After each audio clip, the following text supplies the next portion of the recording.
And welcome to Understanding Photography with Kim Ayres, episode 279. Today is the Low Light Challenge. So 2 weeks ago, I talked all about the difficulties, problems, and possible solutions to dealing with low light in photography. And then I set a challenge. So today we're going to be looking at the images that have been sent in for that. So if you happen to be watching live, leave a comment. Let me know you're here and we can make a start. No, wrong one. Try that. No, not that one. Let's try that one. Yeah, so welcome to Understanding Photography with Kim Ayres, episode 279. 279 episodes in. I still haven't quite got the hang of the technicals yet. Never mind. We happen to be here live on YouTube. Well, if you happen to be watching live, leave a comment. Let me know you're here. Tell me what the weather's doing. We can get the chat started. If you're not watching live, but you're watching the recording, you can still leave comments. It's just I won't be able to respond to you in real time. Yes, so with that on in mind, also the other thing is it's always handy if you want to leave a little like just now. As we go out live, I think YouTube sort of decides whether it's going to bother putting it into anybody else's suggestion feed by whether anybody who's actually watching it live actually clicks like on it. So if you could click like, that's always a useful one. Maybe we'll be joined by some new people. You never know. I can see we've got a few comments in already, so let's see who we've got. So John from Ohio says, "Hello all once again. I've had enough of winter." I think that's probably a sentiment echoed by a lot of people. April says, "Greetings all from a drizzly grey Long Island, New York." John, I concur. Well, yes, April's joining in with John there. Viji says, "Good evening, everyone," from Chennai in India. Susan says, "Hi from a cloudy Kakubri. We had sunshine this morning and 10 degrees Celsius. Almost felt like spring." It's true. I went out for a walk earlier today, and at the moments that the sun came out, it did have a sort of slight spring-like quality, and no doubt that some of the crocuses have just started blooming on the grassy knoll across the road. So that kind of definitely feels like there's a whiff of spring about. Janet says, "Hi from a relatively mild Mississauga, but with flurries." That's up in Canada. And Gunilla joins us from, now, I've been trying to work out how do you pronounce this, Åland? I'm going to go with Åland. I think, you see, it says lovely weather here today. Well, where Gunilla is on a set of islands that are between Sweden and Finland. I went and looked it up on a map after she joined us last week. And absolutely fascinating. So apparently it's sort of owned by Finland, but has its own independent parliament and what have you. Is kind of a sort of independent country-ish. So yeah, lots of sort of semi-overlapping bits and pieces, a little bit like the United Kingdom, which is full of lots of different bits too. There's a lot of countries around like that. However, yes, one of the things I remember having a Norwegian friend many years ago, and there's a whole bunch of extra vowel sounds that don't quite match up exactly in English that you can get in a lot of the Scandinavian languages. So Åland, I think it's probably about as close as I'm likely to get. But fascinating. If you can see it's A-L-A-N-D, but the A has a little circle above it. Go and look it up on Google Maps after the podcast, of course. But anyway, welcome, Gunilla. So nice weather in Åland anyway. So, right, okay. So what are we talking about? Today is the Low Light Challenge. So 2 weeks ago in episode 277, we talked about the notion of low light, about how really the whole problem with photography is the whole thing is geared around light, about the maximum amount of light you can get into your sensor in your camera gives you the most options. The more light you have, generally speaking, the more options you have in the kind of photos you can take. You've got plenty of light, you can go for a narrow aperture, you can go for fast shutter speeds, you can have a low ISO and so therefore a nice clean image. But when you don't have enough light, then you have to start making compromises. Then you have to start going, well, okay, maybe my ISO has to go higher and I've got to put up with a sort of noisier image. Or maybe I can't have as fast a shutter speed, so it has to be much slower. Or maybe I can't go for a narrow aperture and get everything in focus. So I've got to really choose exactly where the focal point becomes that much more important. I've got to be more accurate with it. So sometimes these can be seen as restrictions, but sometimes they can be seen as advantages as well. If you lean into the idea of, well, okay, let's work with this restriction and then see how I can turn it into a benefit. And so long exposure photography has a whole, history of wonderful effects that you can get with that. Wide aperture, narrow depth of field, also create bokeh. There's lots of options there. Even high ISO can actually add a certain level of atmosphere under the right circumstances. Plus, it can also be bypassed by a lot of software these days. The editing software has become very, very sophisticated at denoise. At levels that just weren't available to us even 2 years, 5 years ago, and certainly 10 years ago or 20 years ago. So there's lots of it. So I went in depth. So if you want to know more about all that, go back, check out episode 277. Lots of information there. And at the end of that episode, I then set a challenge. I said, well, okay, send me your low light images. See how you want to respond to the challenge. And we've had 10 people send in the photos. So what I'm going to do today is I'm going to go through the photos and try and get a sense of, hopefully we can inspire each other. We get, there's everybody's tackled it in a slightly different way, which is the wonderful thing about these challenges. Part of what I love about these podcasts and getting involved in photography in its own way. There's all sorts of things that I would do, but if all of us were just there in the same spot with the same cameras under the same conditions, we'd be picking out different things, playing around in different ways. Very few people would take identical photos. So this is what we're going to explore today. Take a look at the photos. April says, got to learn more about Åland.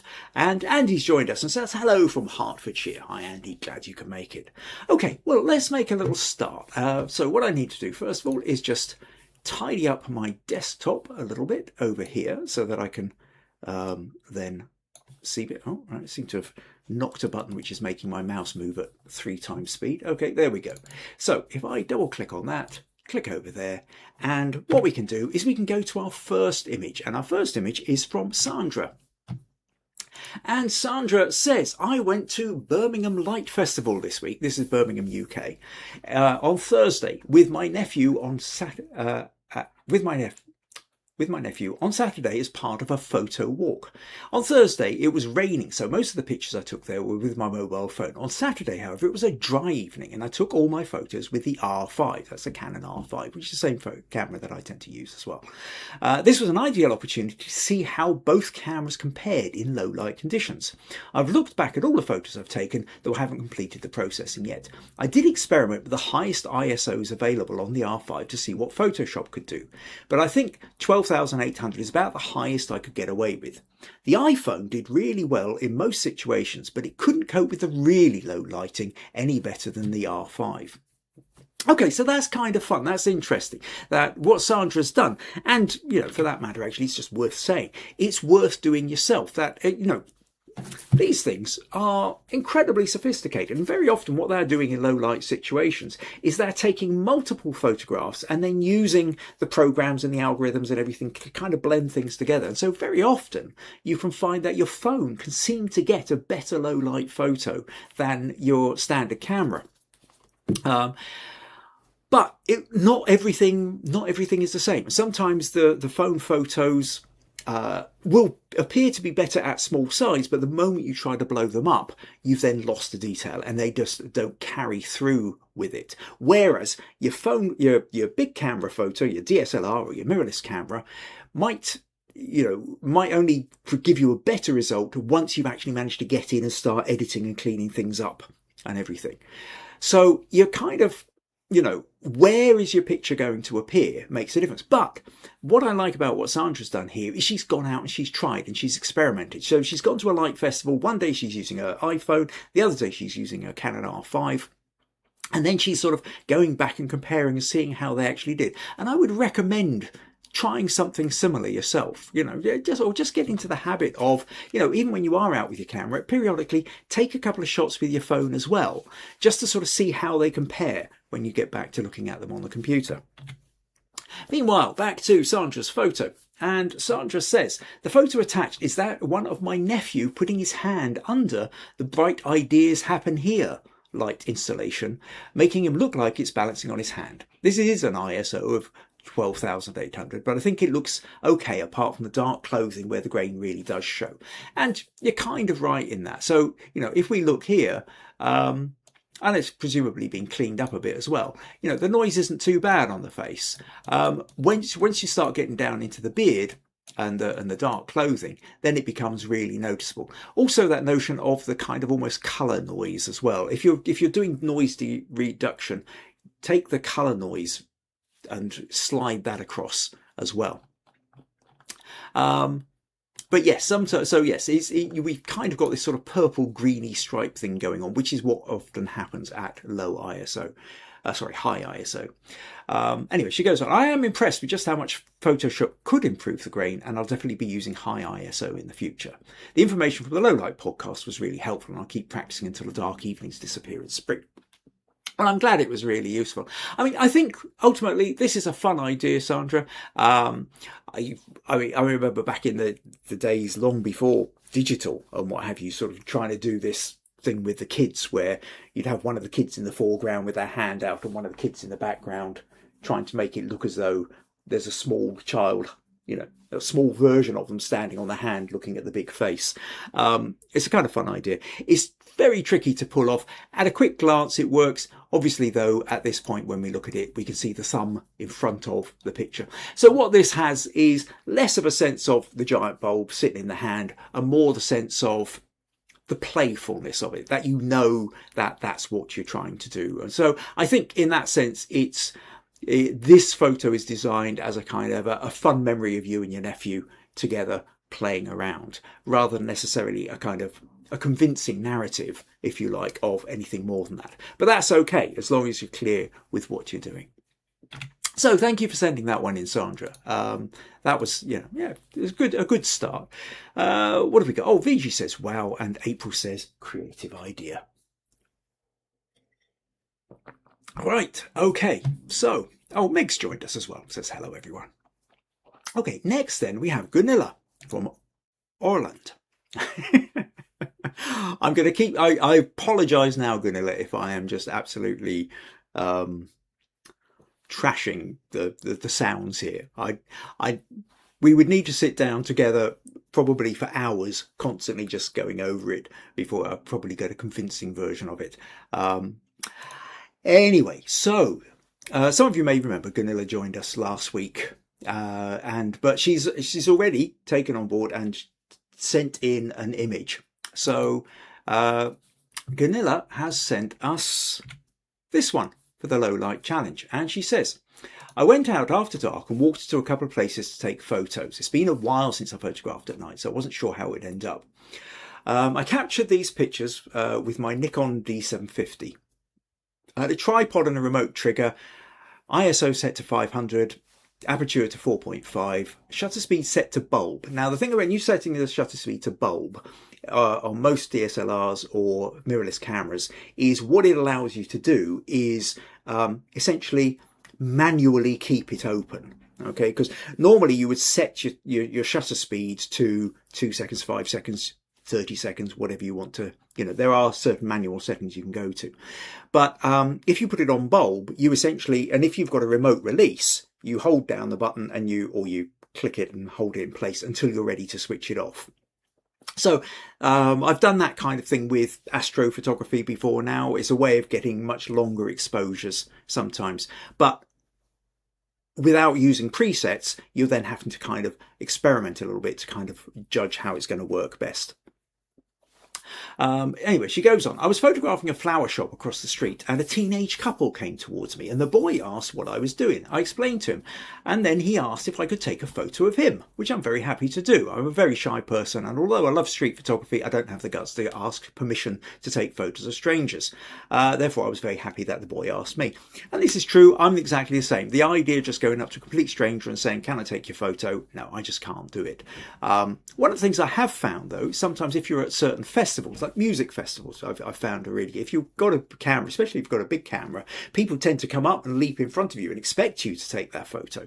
So a lot kind of depends, but generally speaking, out on the street, yeah, it doesn't happen very often. Anyway, she goes on to say, I told him to stand still for a long time, but unfortunately he did not understand how important the being still was. So he would turn his head at least, one time. She said, I had a hard time focusing in the dark. This is a problem for sure. Most of my photos that evening were blurry. One or two were fine, but not so interesting otherwise. I think I could have had a higher ISO too. The pictures were very noisy after increased exposure in Lightroom, and I do not have the AI noise reduction because my computer can't handle it. Now that's an interesting point then. So I've just been talking about the idea that computers can do very sophisticated AI noise reduction, except for the fact that you've got to have a computer that's got the power to be able to do it. Some of these programs really kind of use up your central processing unit or your graphics card. And if your computer isn't up to it. So, but back to that idea then, if you remember 2 episodes ago, I don't know whether you saw that one, Gunilla, but it's certainly worth going back and checking. I talked about the idea of why having a higher ISO is better than having a low ISO and then lightening it in Lightroom. That you're really better off trying to get, because if an ISO of,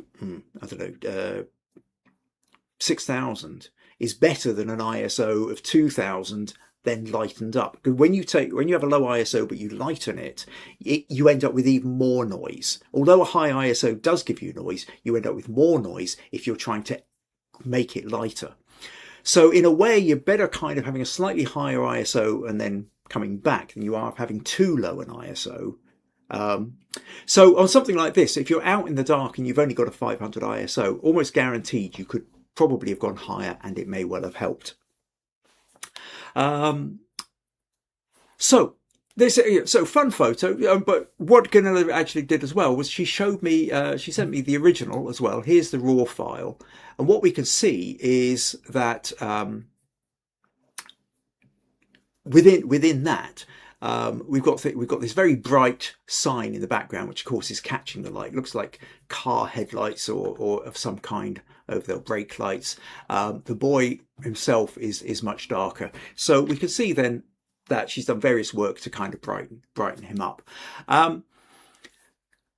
So I think that works. The tricky thing here, I mean, yes, a little bit of soft focus. You were down to, I think there was half a second or 2 seconds or something like that. So trying to keep it even on a tripod, him trying to stand still, but it's going to be a slight little bit of rocking. You're not going to be completely in focus. What I do think might have been interesting, it's a tricky one. You're right, there's that bright light there, but there is a sense, there's something I quite like about the length of the road going up as well. That actually, and in that case, what we would really have needed was this boy facing the other way. There's a notion when you have, there are exceptions, but you've got to be aware of why you're making the exception. But as a general rule, if you've got something facing into, now it might be, say, somebody walking or somebody looking or somebody cycling or a car driving, what you want is more room in front of the subject. So it looks like there's room for the subject to move into the photo, because we naturally kind of tend to ignore what's behind it. Now, in this case, we can't ignore what's behind it because of the bright light. Now, what you've decided to do is crop that out. Another option would have been, though, to maybe shuffle along the road a bit so that wasn't in shot. But I think that idea of him facing the other way, I think you could have been a really interesting shot, and then you would have had the lines themselves. There's a little thing here which is, while we've got I think you have created a nice light around it, there's a little bit of kind of almost lost narrative. We're not sure what it is you're trying to communicate. Sure, it's a shot of a boy and it's in focus and he's in the snow, but there's not so much to tell us why the photo is there, what the photo's about, what it's trying to communicate. And ultimately, part of photography is about the narrative, is about when you see something, when we photograph something, we're hoping to capture something that we can communicate to a potential viewer later. And that viewer might even be ourselves. We're just trying to capture a memory. But it might be that we're wanting to put it into a competition, or we're wanting to show somebody else, or we're going to show it in our camera club, whatever it is. But there's this notion of narrative, of story. What is it we want to communicate with that story? What do we want to, what little bit of mood or feeling or idea or concept do we want to communicate to somebody else when they look at that photo? And so this photo, I think, struggles a little bit in that. I think if you had the boy facing the other way and there was traffic on there, and then you have more of a sense of a place, a sense of potential movement, a potential going somewhere. There are other narratives that can kind of come into play. So worth thinking about anyway. But thank you very much. Sorry, that one. Thank you very much for sending that one in, Gunilla. Yeah, great idea. And I hope, yeah, always worth going out and playing with these ideas. And, you know, great that he came to you as such and you didn't have to, you know, go up and ask as such. Okay, a couple of other comments. What do we have here? Okay, chat going on between everybody saying hi to Meg and Meg replying. April says, good shot. Lisa says, hello all. Oh, sorry, can't join today. Have work-related Zoom class. Oh, well, welcome, Lisa. Goodbye, Lisa. Do come back and yeah, watch it on catch up as well. Susan says, love the glow on the face, Gunilla. John says, a good night shot, Gunilla. April says, oh, yeah, okay, everybody, right. Viji says, good night, good shot, Gunilla. Andy says, great shot. And Gunilla says, thank you. Okay. Next up then, we're going to go to Janet. And Janet sent in this one. Now, normally I would ask, I was going to send back to her and say, can you send me the big version? But then as soon as I realised that the way that I've got my head positioned here, the big version completely blocks half the thing. So actually the fact that she sent me a small version of this photo probably works out for the best. I'll tell you what, I'll do a slightly bigger version and just try and slot it over here or something so you can see a bit more without my head completely blocking it. That gives you a sense of the photo anyway. Oh. Now it's distracted by the white. Let's just do that. You can see it anyway. So Janet says, unfortunately, I wasn't able to make a new image for this challenge, so I had to select something from the archives. On this occasion, I went with a couple of friends to shoot a sunrise or early morning in the early morning mist near the Algonquin Provincial Park and grabbed a silhouette of one of my friends. And I like this. It's a good fun shot. It really is, you know, silhouette, but a silhouette that tells you everything. You know, that it's a great shot with the camera there. We can see the big lens and even the lens hood.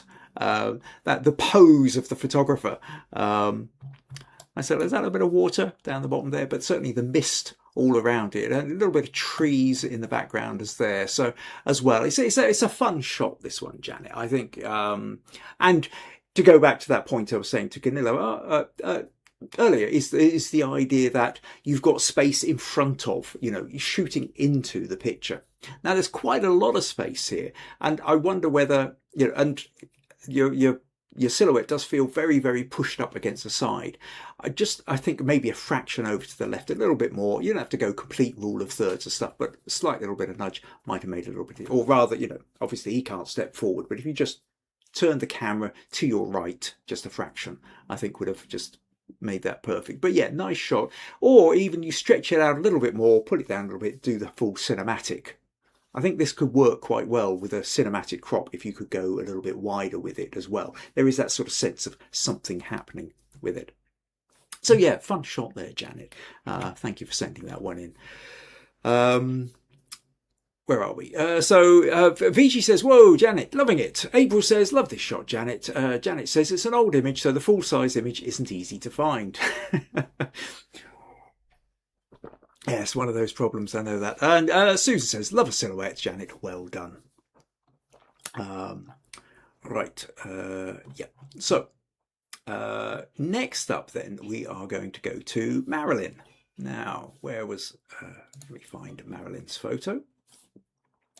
Oh, John says, I like the shot, Janet. Now, Marilyn has gone still life. I think she was here. No, she wasn't the only one to do still life. So this one then from Marilyn says, although this appears to be a simple still life, I found it difficult to create this image with window light. The black on black seemed to create a low light situation, while at the same time a bit of light seeping in from the left side helped.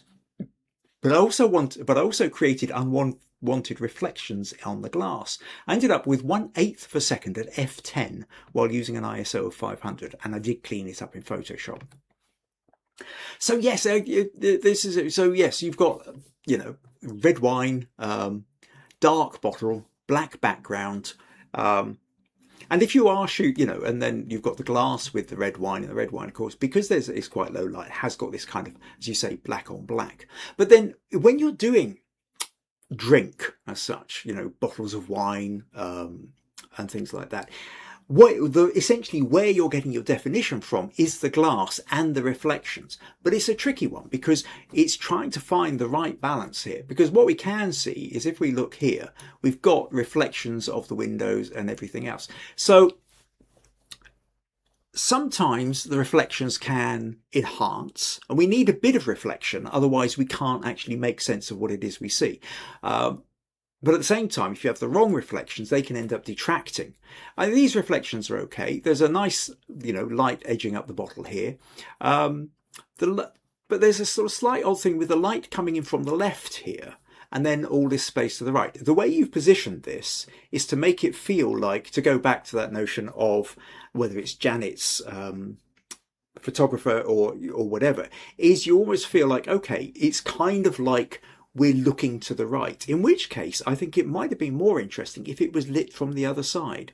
Alternatively, what you do is you take this bottle and you put it over on the right hand side of the wine glass and allow that light to come into it. So if you can imagine that sense of almost like light spilling from a doorway into a dark room, then what you really want is you want the figure on the other side of the dark room and that light spilling towards it, if that makes sense. So this is kind of what you have here, rather than having the light behind it, because again, what you suffer from slightly here is the fact that the light comes here, but then we end up with a lot of space over on the right. But if that was swapped round, if the wine bottle was the other side and then everything was nudged to the right a little bit, you could have that light coming in, just catching the surface there. And I think the whole thing would lift a little bit. Something to think about. Unless I was actually taking the photo, I wouldn't know for certain, but that's kind of where my instinct goes with that. And you might still then need a slight little bit of reflected light just to kind of make sure that the back end of the bottle hasn't disappeared into the blackness as well. But yeah, fun kind of a fun approach to the low light situation is that notion of going low key with a black background. So yeah, thanks for sending that one in, Marilyn. Right, April says, nice still life, Marilyn. April's got to leave early. We'll be back on track next week. Okay, April, we'll be talking about yours. Yeah, probably just a few more to go yet. But yeah, do tune back in. Make sure you've clicked like on the on the video before you disappear. Thank you. Where are we? Viji says, still life. And have a good week, April. John says, my favourite still life subject, and I like the way you did this. And okay, a couple of people saying goodbye to April. Right, okay, next up then we're going to go to John. And so John, right, okay, let's do a flip over here. So what John says is, this shot is of a model taken in a studio setting with just a touch of light on it. I really like doing these type of shots. I thought the minimal lighting was dramatic and artistic, and it absolutely is. Reminds me a little bit of a set of photos I talked about a couple of years back of a dancer I did as well. It's kind of a similar setup where what you've done is you create the light behind and to the side of the figure. And what that does is it means that the light is just outlining. So it's semi-silhouette, but not completely. What's also really lovely here is the lines. I love the shape with this, the curve of the back, the way the legs come up, but it's the shape of this sort of triangular shape that we have here, and the way the shape of the light catching her legs here comes straight up to her face. So you've got this leading line coming up to her face, and then we've got the curve around the back, which is acting like that kind of bracketing. So we've got this fantastic shape that sort of sits within it, and the lighting, I think, just really enhances that. It really is a lovely shot, this one, John. John says it was done with just one light, a 1x4 with an eggshell grid turned down in power. Okay, if that was one light, how have you managed to get the light on the back and the front? Tried to have the model placed just to catch some of the light. This was fun and challenging. I'm assuming there's got to be, yeah, there's two lights essentially in this. Now it might be that you've got one artificial light and maybe there's a natural light coming in from a door or a window or something like that, but I can't figure out at all how you would just have a single light and have the lighting both on the back and the face. So could be unless something got wasn't typed right when you sent it through to me. But yeah, it's definitely a 2-light setup, but it is beautiful and it works particularly well. Like I say, love the shape, love the lighting, really nicely done, John. Thanks for sending that one in. Viji says, incredible, John. Rim lighting. Susan says, OMG, John, look at that fabulous light. I hope the subject has a copy of it on her wall. Andy says, nice composition and lighting, John. Viji says, reminds me of Kim's ballet dancer. Yeah, that's the one I was talking about from a couple of years back. And John says, I cannot remember the backlight. Okay, I mean, there's one in there somewhere, but yeah. But anyway, yes, really nice one there, John. Thanks for sending that one in. Works really well. Right, okay, so a couple of things then. Smug Points. Okay, let's do a kind of Smug Points little update here because everything is about to change. This is the final podcast of the month, which means the Smug Points have been accumulating. Now, we won't know the exact final thing until we get to, well, until I've worked it all out at the end. But as we go into this podcast, the current thing is, because January, February, you may remember, is a rollover. So April, where we'd had a tie, and then, but at the moment, April is currently on 110 Smug Points. Nicola is really close up behind with 100. Marilyn and John are both on 85 each, and Viji is on 60. So it's all to play for, and it's all going to depend on how the votes turn out at the end of this this podcast. So basically, just for anybody who's thinking of running off, don't run off too quickly if you want to have your vote. That I will be doing a crowd vote at the end of this, where you get to vote on your favourite image that's been sent in, and then there will be my own, the judges' vote, the ones that have appealed most to me this particular week. These will get added to the cumulative Smug Points, and then the winner will get to choose next month's topic, unless there's another draw, which at that point I will have to work out some kind of winner for that, I think, and work out the criteria for it if there's a draw. Anyway, we'll worry about that one if it happens. Yes, for anybody who's not sure what Smug Points are, Smug Points you accumulate through contributions. So if you turn up, if you are just watching this and you happen to be watching live and you leave a comment and say, hi, I'm here, you get 5 Smug Points. I think the likes of Lisa just popping her head round the door saying, hi, I'm here, sorry, can't stick around. But the fact she said hello while we're going out live gives her 5 Smug Points. Anybody who sent an image in for the challenge automatically gets 10 Smug Points. If you put an image in for critique, you get 25 Smug Points. And at the end of the month, we add up the Smug Points, and the person who's essentially contributed the most to the podcast gets to choose the next topic for the month ahead and the following challenge. So that's what that's about. Another thing worth just mentioning at this point, that if you find these podcasts useful, entertaining, and you would like to support them in some way, then buymeacoffee.com/Kim Ayres is one of the ways you can do it. And in terms of contributing, to go back to this notion of if you're wanting to contribute images for the challenges or for critique and feedback, then the email that I've set up for it is kimayrespodcast@gmail.com. That's the best one to send images to. Now, we also have a Facebook group and a Flickr group. If you happen to be on Facebook, then you can stick your picture into the Facebook group as well. But whether you're putting it in the Facebook group or you're sending it to the email address, then tell me something about the picture.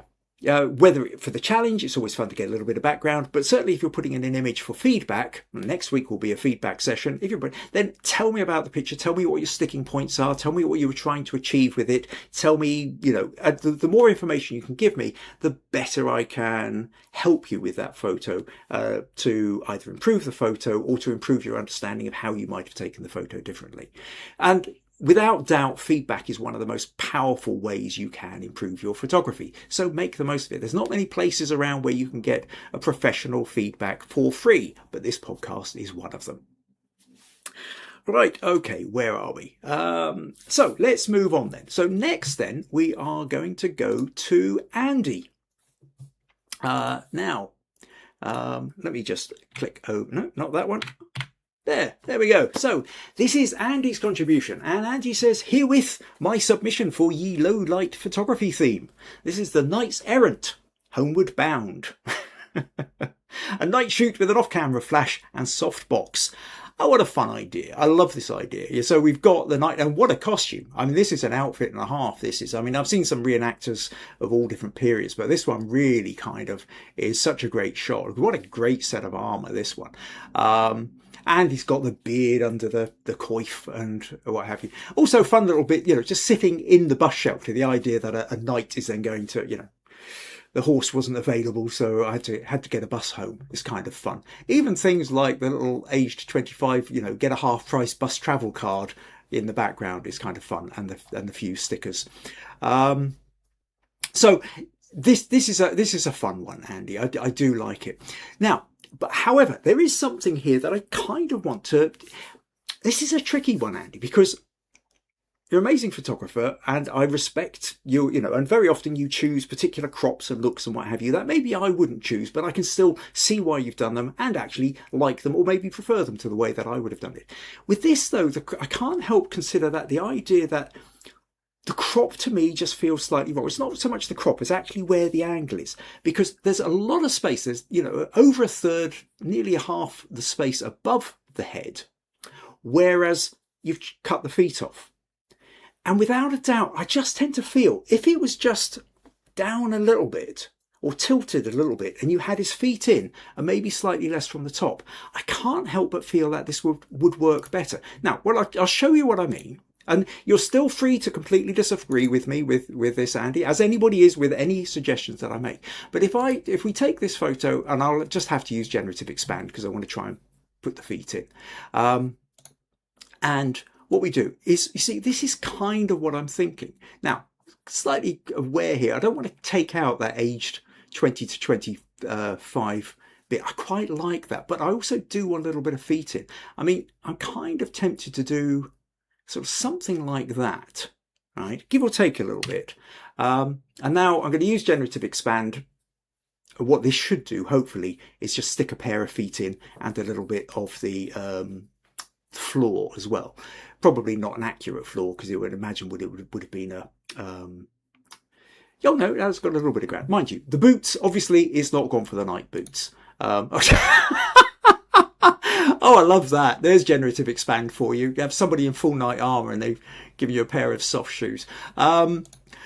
You're closer. But, okay, the main thing here, Andy, is not how Generative Fill has done it, but just the concept that I'm trying to get across here. Actually, I've just realised I'm cropping off bits here. Let's swap the workspace over. Yeah, here we go. Is when we compare that to, if I go to the history here, open, and that, this just feels to me like a more I think this kind of it's still your narrative, and I think it makes your narrative a little bit stronger. We've still got the little bit that's in the background, we've still got everything you've set up, But I think just the inclusion of the feet and the disclusion, the no longer, because there's a lot of space up here, which I don't feel is adding to the narrative. And when the feet are missing, I feel I just want to kind of do that move, really, just a little bit and change it.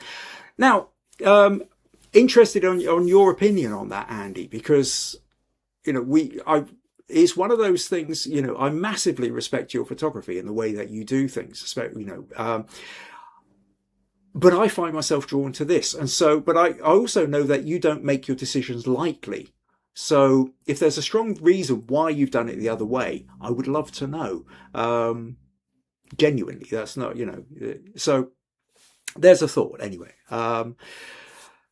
Oh, Andy actually says that does look better. We'll have a play around. Oh, okay. Well, I'm glad that I've come up with a useful suggestion then for you, Andy. For me, it kind of works out a little bit better. But yeah, depending on what I dare say you will have variations on this to play around with. I mean, another thing with this, it kind of lends itself to cinematic as well. I can imagine this being, you know, you do some kind of cinematic crop or something like that. It's always begging itself for it. Where would we place it? Now, again, Generative Expand won't really do it justice. Oh no, that's just done background default. But I do want to see what this would look like as a sort of slightly more cinematic image. Bear with me just one moment. Right, okay. Background default, Generative Expand. And we'll see what that looks like. Oh, that's gone too big. No, I wanted to crop that bit off. Okay, it doesn't matter. We can crop back in. Yeah, so I've made it too big now. This is the problem. The bigger the picture, the longer it takes. Yeah, you see, look like, okay, let's just crop that down. Now, that's maybe too wide screen, and we can bring that back in, something like that. But there's something fun to be had in a kind of cinematic. Mind you, having said that, if you're showing this as a photo in general photo circles, cinematic crop. Oh, I just love the cinematic crop, but basically there's almost nowhere you can show it out with the cinema. Anyway, a little bit of fun there, Andy. But thanks very much for sending that one in. Yeah, great photo. Lovely idea. Love that idea. Okay, other comments that we have then. Oh, Paige of Styles, so has rejoined us. Welcome back, Paige. Says, any light painters, since I'm talking about low light? There hasn't been any light painting shots put in for today's challenge. Maybe it's one of these you should have. But light painting's always an interesting one. Low light lends itself to this idea of moving around with a torch or lights or getting car trails, lots of potential ideas with that. So yeah, it's a lovely idea, Paige, and maybe a couple of people watching this might think about, oh, actually there's a fun thing to do under low light circumstances. So where are we? We've got a Roland has joined us. K to Z says Night Bus. Yes, yeah, another nice name for it. Susan says, great shot, Andy, and a great story.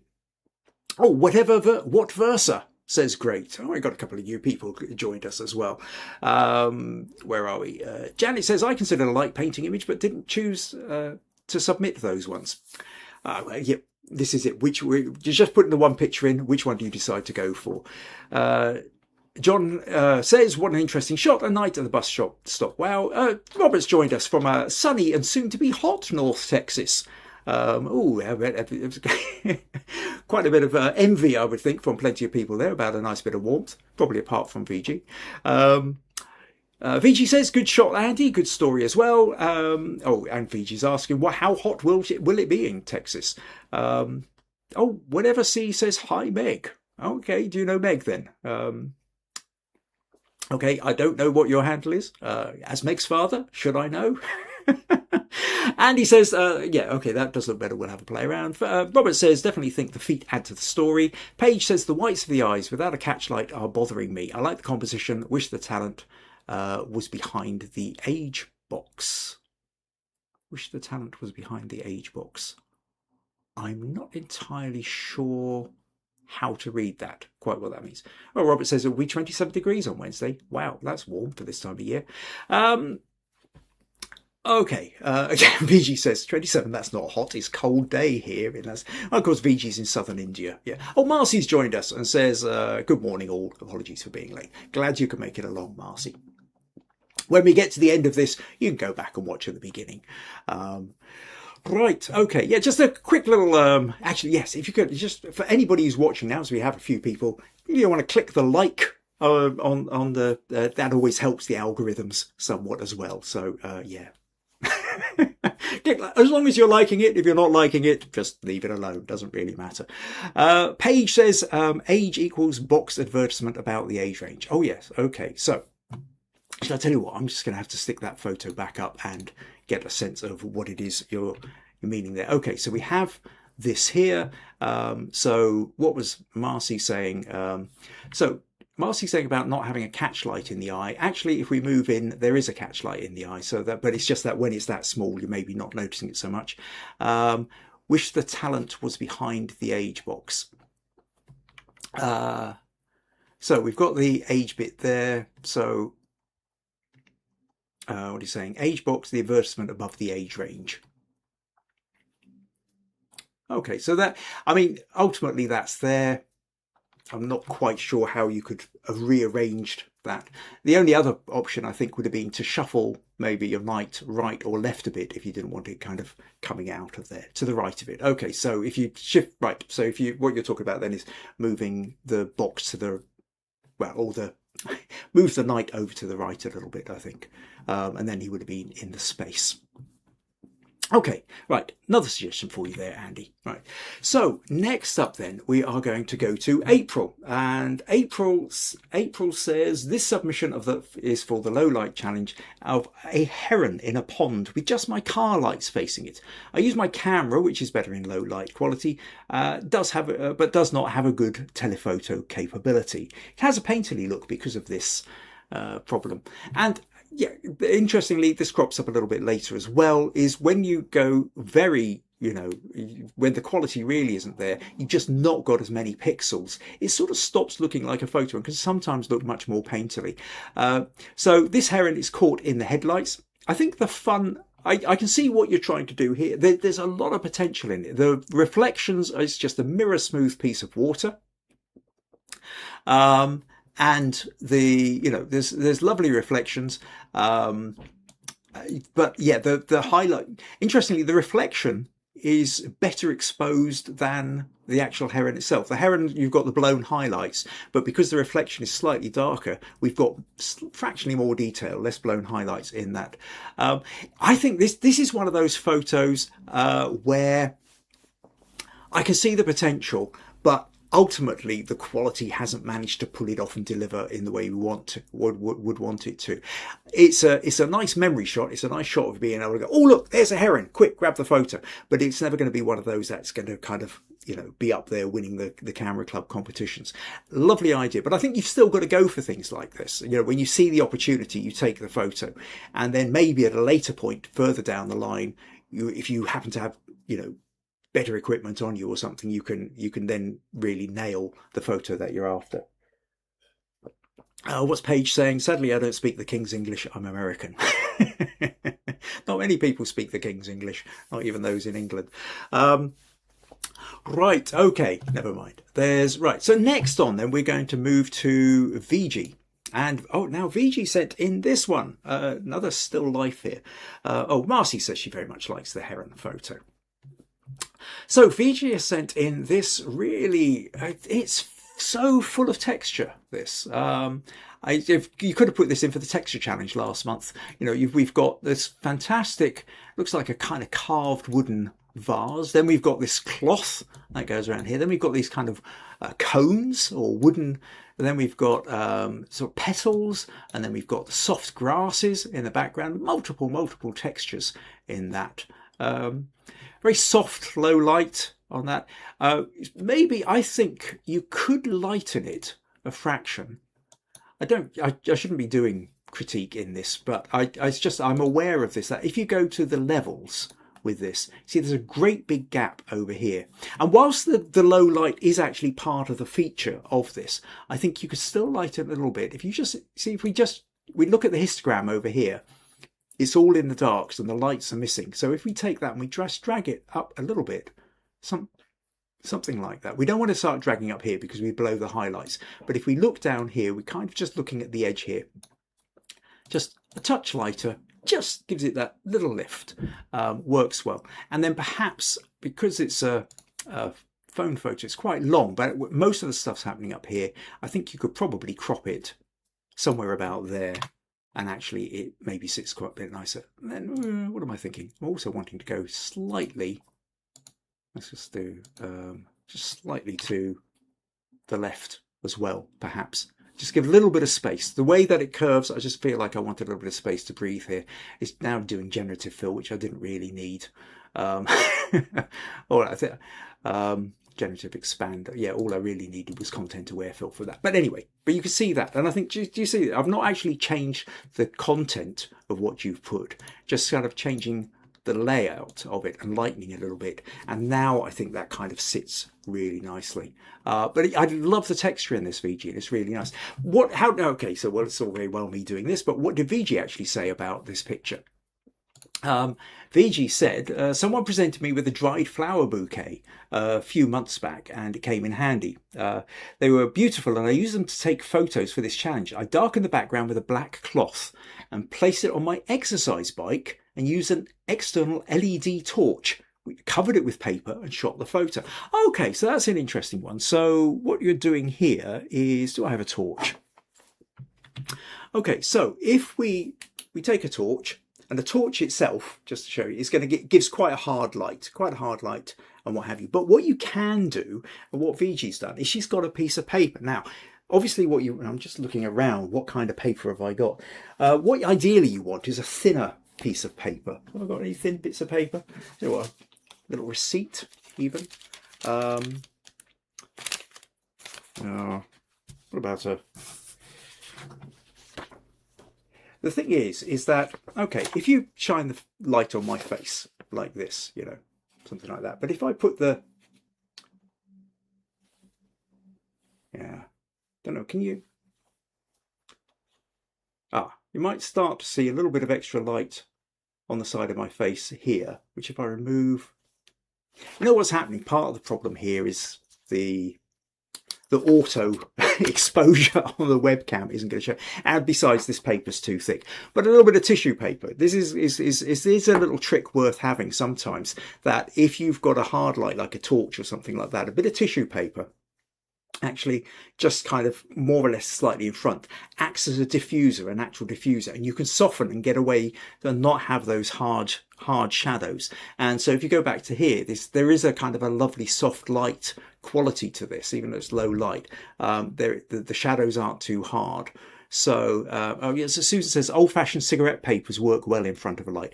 Yes, that's one that I've used in the past as well, cigarette papers. With the on-camera flash, I remember using this in years gone by when I had an old bridge camera, and the little flash that came up on top of the camera that was built in, it was always a very hard light. Whereas if you got a cigarette paper and just stuck that over the front, it helped diffuse it a little bit, just take some of the edge of the glare off. Something worth playing around with at any rate.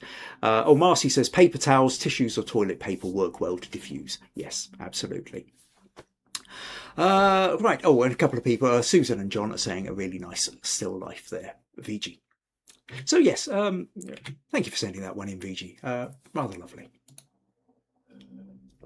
Next up, we have Nicola. Now, Nicola was having a bit of fun. She says, here's my submission for the low light challenge. We have a very bright street light outside our bedroom window. I quite often peek through the blinds to see if the moon is out.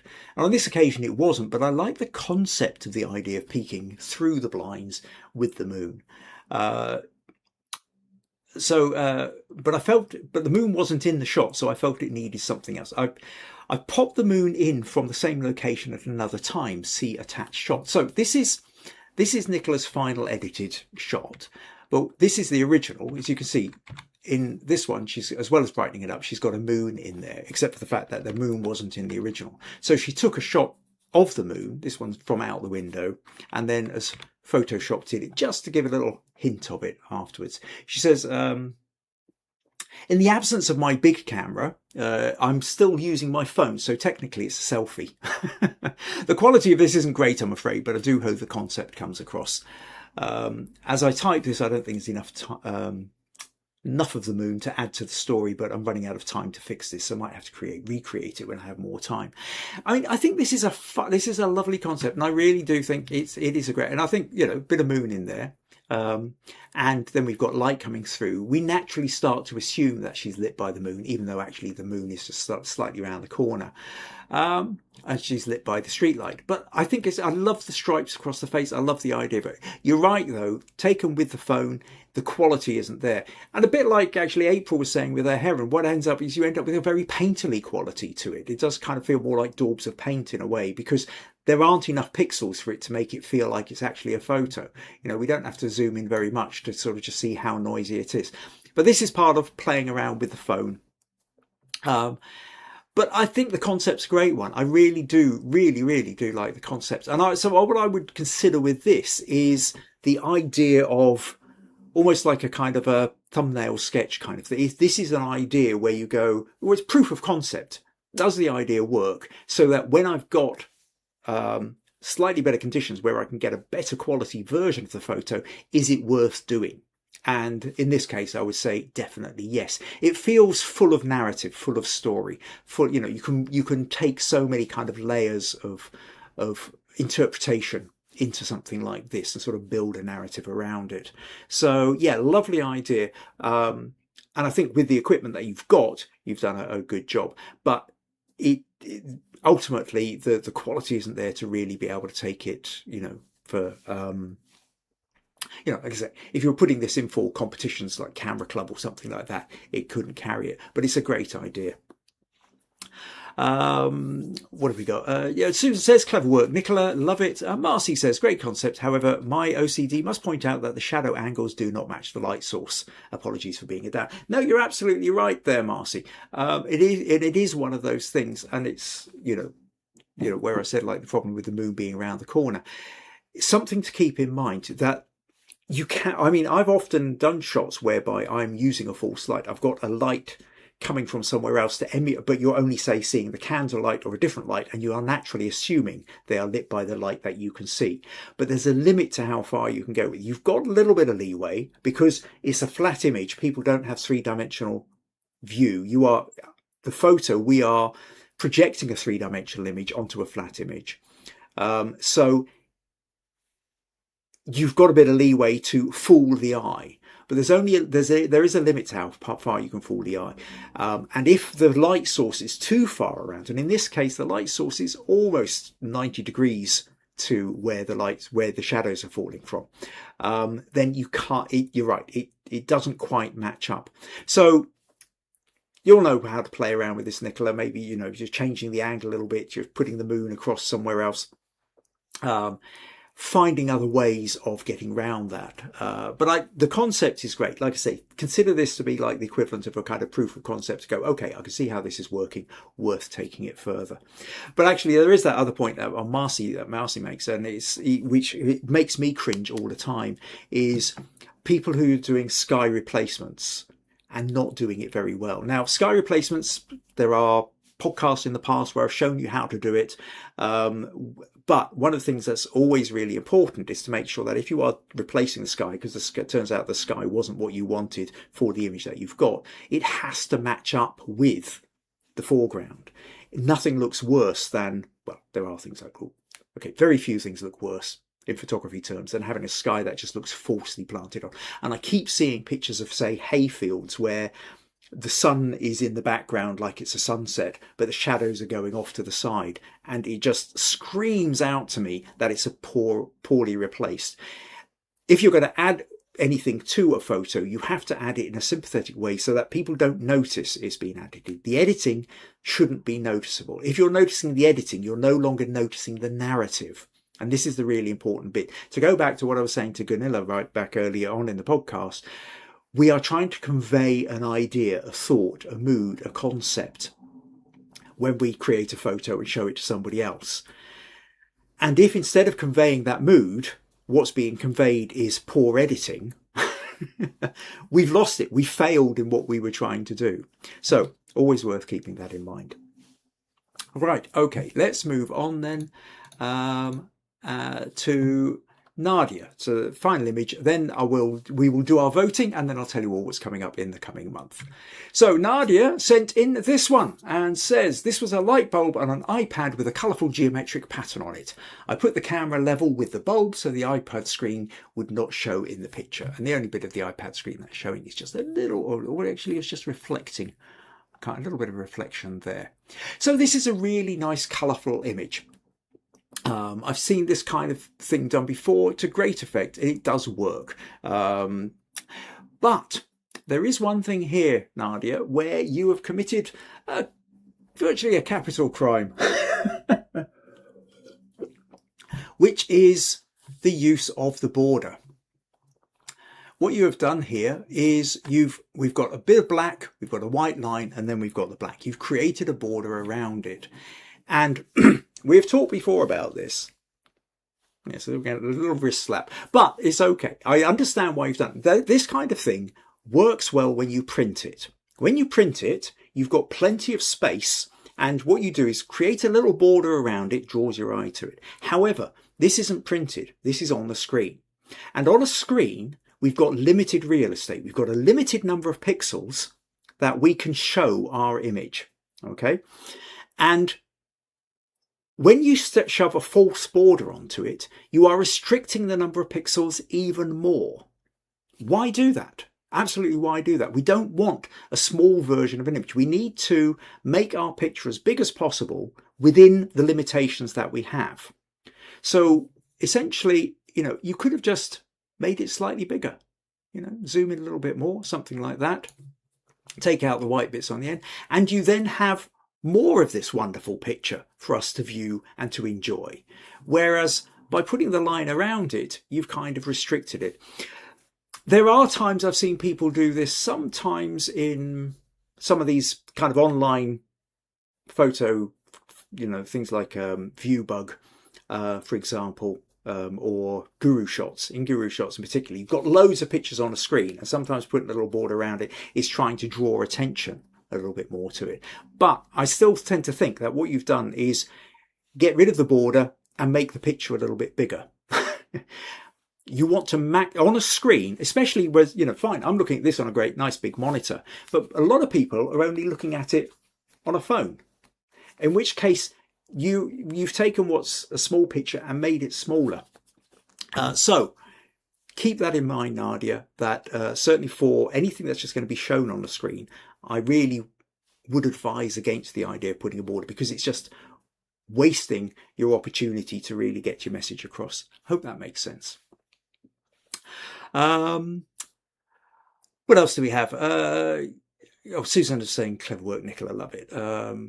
All right, no, okay, we'll pass that. So Roland says, I like this. Marcy says, very nice, agree on the border with Kim. Susan says, lovely crisp image, Nadia. I'm guilty of using borders as my camera club prefers it. And Marcy says, definitely going to copy this idea. Viji says she had a go at trying to do the bulb idea, but failed miserably. Yeah, not so easy to do. Got to find the right bulb as well, and get one that's without dust and without fingerprints on it. Meg says absolutely beautiful. And John says, interesting border comment. Yeah, I think it is a key point. And, Susan knows this because we've had this very same conversation on a couple of occasions. And yes, maybe on Camera Club, they like it because when you're printing it out, having a little border really works. But when it's on screen, you've got limited number of pixels to show off your idea. Why restrict your pixels even more by making the image smaller than it needs to be? So there we go. Lots of information, lots of lovely ideas. It's been great. So what we're going to do now then is we will do now's the chance for the crowd vote. I'm going to go back through the photos. We've got 10 photos. I'm going to go through them. You decide which one of these you feel should get your vote, essentially, of photo of the day, photo for the low light competition.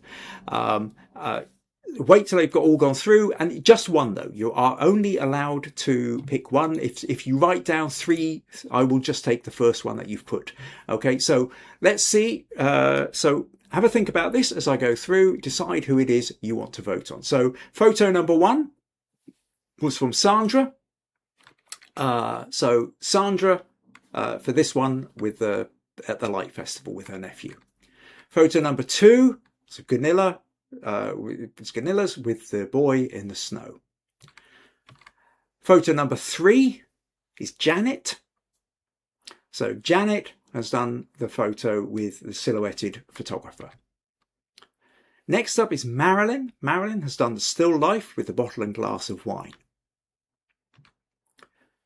Next up we have John with the studio light setup. Then we have Andy with his night at the bus stop. April's Heron in the headlights. Viji has gone for the still life. Nicola has done the moonlight through the window. And Nadia has done the bulb. So now write down the name of the person that you feel deserves the crowd vote for the for this month. So you write yours down, and I'll top them up afterwards. In the meantime, I will tell you what's coming up over the next few weeks while everybody does this bit. So next week is going to be a feedback session. So if you would like feedback on your photos, then make sure you send them through to me. Best place is email me to kimayrspodcast@gmail.com.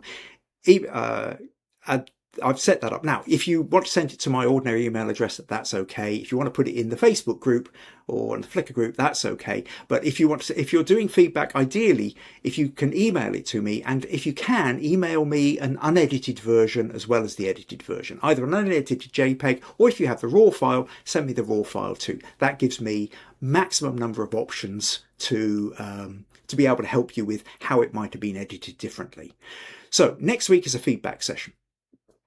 The week after, then we will do the challenge. So whoever's won the overall bit for month will be for February. We'll choose the topic, and then so on March the 8th, I will go in depth about whatever topic that's been chosen, and then set a challenge for the end of the month. Then this is a 5 podcast month coming up in March. So there will be another feedback session, and there will be another session somewhere in between where I'm going to talk about crowd. And crowd is a whole photographic event I'm going to be doing in May as part of Spring Fling, which I'm really excited about. Can't wait to tell you about, but I have to wait for the Spring Fling brochure to come out before I can. But that should be in the next couple of weeks. So at some point in March, I'm going to tell you about my photographic event, Crowd. And if you happen to be in the UK and you happen to be up in southwest Scotland, you might even be able to take part in it. But I'll tell you all about that. Okay. Right. So let's take a little look. Who have we got? So we've got one for John, Nadia, John, Nicola, April, John. Or Nadia's then giving second and third. Sorry, Viji's giving second and third choices. But just the one. Okay, so by far and away then, John happens to be our winner. So let's just find that one, and there we go. Congratulations to John. John, you get the 20 bonus points for the viewer's choice. So I'll just make a quick note of that there so that I can add that to the Smug Points. So now we're going to go to my options. So how have I decided to dole out the Smug Points this time? So my winner for the full 30 bonus Smug Points is also John. I have to say it's an outstanding photo, John, without doubt. It's low light, it's creative, it's artistic, it's beautifully shaped, beautifully lit. It fulfills everything you kind of want in that kind of photo. Now, second was a kind of tricky one, and I kind of kept going back and forth and back and forth and back and forth and back and forth. And in the end, I've done joint second places. And my joint second places are going to Andy and Nicola. So, Andy, I love this one. It could have been a contender up there with John, but in the end, the crop is what's done it for me. So I think, but this is a great photo. I love the concept of it. I love the way you've executed it. Like I say, for me, it's really just about where you place it. But so Andy, and then also I'm going to go to Nicola. Now, the quality isn't there and there are bits and pieces wrong, but I love the narrative. And what we can see here is that, if you like, John's won on the overall technical excellence, and there's a beautiful photo. But what I love about the second places with Viji and Andy are they're both conceptual, interesting images. And if you know my photography at all, which is all about narrative photography, about creating scenes, then you'll know exactly why these appeal to me. And it has to be said, ultimately, one of the ways of getting ahead in a competition is kind of understand the taste of your judge. Also understand that a different judge would have picked different ones on different days. These Smug Points are my reward in this podcast. Don't get too hung up on them or feel too much of the rejection sensitivity if I don't rate your particular image highly. In any particular competition. And then third up, I'm also doing a joint one with Viji and Janet. So where are we? So Viji is getting a third place with this one. It is a lovely still life here. I love that multitude of textures. It's really going well. And then Janet's silhouetted photographer, I think, is just superb. It just really is atmospheric. It's a great pose, and you can really make out everything in that silhouette, and you just get the feeling of it. So I would say Janet and Viji are both getting third place for a bonus 10 Smug Points. Andy and Nicola get a bonus 20 Smug Points, and John gets a bonus 30 Smug Points. And I will actually just give a commended to Nadia for this. Although I'm moaning about the outline, and if you hadn't had the outline, the border, I may well have marked this higher up. But it is still an excellent image. It's nice and colourful, eye-grabbing, and so yes, a bonus 5 commended Smug Points to Nadia for that. So congratulations on everything. Quite how this all adds up, I'm now going to have to go away and add up all the Smug Points and see who's won. Whoever wins, I will be in touch with in the next day or two to say you've won. Now come up, what topic would you like for March? Right, comments here. We have various people saying congratulations to John. John saying thank you. What's Viji saying? Double cheers. We had today a double dhamarka. How we day in India double dhamarka. Not quite got the grammar there, typing it out quite so fast there. Not completely following you there, Viji. Presumably there's a celebration in India called Dhamarka, so you've got a double celebration going on. I'm guessing that's my interpretation of what you're saying. Susan says great choices. Marcy says, lol, okay, well, remember to wear my shortest skirt to impress the judges next time. Right, okay, so that's assuming, of course, Marcy, that the judges are impressed by short skirts. Not everybody is. Okay, let's move on before, yeah. So, yes, what we're talking about then is, so yes, thank you to everybody for sending in the images. Thank you for everybody for turning up and leaving comments and giving feedback and commenting and voting and what have you. So I think hopefully then what we've seen here is in this low light challenge, there's been lots of different approaches to the low light challenge, including ones that were mentioned, the idea of that wasn't done, which was mentioned earlier about the idea of doing light trails, which could have been fun too. So lots of inspiration, go away, play, and if you want to get some more ideas on this, go back, check out episode 277 2 weeks ago to get more in-depth ideas of what you could do with low light photography. Right, so next week then, feedback session. Send me your images. to the podcast, kimairspodcast@gmail.com. Tell me a bit about the photo. Tell me, what your sticking point is. It really is the best way to get to help advance your photography. I can talk about all these different ideas, but until you apply it to your own images, very often, it sort of sits there as conceptual rather than real. When you start seeing how it applies to your particular photos, then these ideas can really kind of take hold in a much deeper way, and you carry them forward much more into your photography. So make the most of this opportunity. Right. I think that's it. If you've not already done so, please hit the like. Do the subscribe as well if you haven't done that one as well. And the notification button. And I look forward to seeing you all next week. Take care. Bye-bye. No, not that one. Let's try this one.